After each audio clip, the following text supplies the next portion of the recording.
চাঁপাইনবাবগঞ্জের পদ্মা নদীর পানি বৃদ্ধির কারণে গ্রামের মানুষ কষ্টে দিন কাটাচ্ছে। শুক্রবার ৮ আগস্ট ২০২৫ চাঁপাইনবাবগঞ্জের পদ্মা নদীর পানি গত ৪ দিনে ২.৫ সেন্টিমিটার বৃদ্ধি পেয়েছে। এ পর্যন্ত 22.৫ সেন্টিমিটার বৃদ্ধি হয়। ২০২৫ সালে বন্যায় শিবগঞ্জ উপজেলার পাকা ইউনিয়ন, উজিরপুর ইউনিয়ন এবং দুর্লভপুর ইউনিয়নের মানুষ বন্যায় কবলিত হয়ে আছে।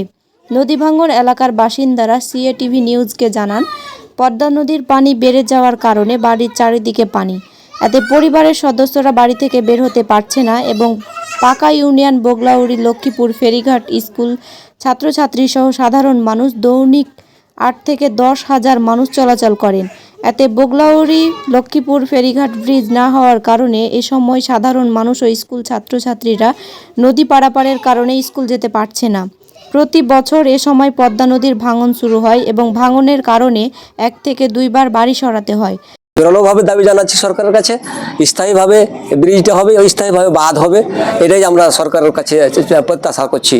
এমন অবস্থায় স্থানীয়দের দাবি, স্থানীয় বাঁধ নির্মাণ এবং ব্রিজ নির্মাণ করতে হবে। এই নদীর পানির কারণে আমাদের মেয়ে ছেলে নিয়ে চলাফেরার খুব সমস্যা, খাওয়া পড়ার সমস্যা, গরু বাছুরের সমস্যা। এই যে আমরা পানিতে ডুবে আছি। মনোহরপুর যে এলাকা, সেখানে সম্প্রতি নদী ভাঙনের আশঙ্কা দেখা দিয়েছে। আমি সরাসরি পানি উন্নয়ন বোর্ডে যারা কর্তৃপক্ষ, ওনাদের সাথে যোগাযোগ করি। ওনারা আমাদের আহ্বানে সাড়া দিয়ে সরজমিন পরিদর্শনের পরে সেখানে কিন্তু জিও ভ্যাক ফেলছে এবং গত মিটিংয়েও এটা আলোচনা হয়েছে। ওনারা আশ্বস্ত করেছে এই মৌসুমে আর ভাঙনের আশঙ্কা তেমন নাই। সামনে বছরেই তারা আমাদের আশ্বস্ত করেছেন কাজ শুরু হওয়ার সম্ভাবনাটা অনেক বেশি। উপজেলা প্রশাসন এই নদী ভাঙন কবলিত মানুষের পাশে দাঁড়ানোর জন্য পূর্ব প্রস্তুতি গ্রহণ করে রেখেছে।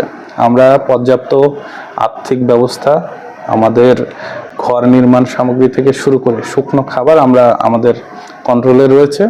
যখন যেখানে প্রয়োজনীয়তা দেখা দিবে সাথে সাথে আমরা সেখানে রেসপন্স করতে চাই।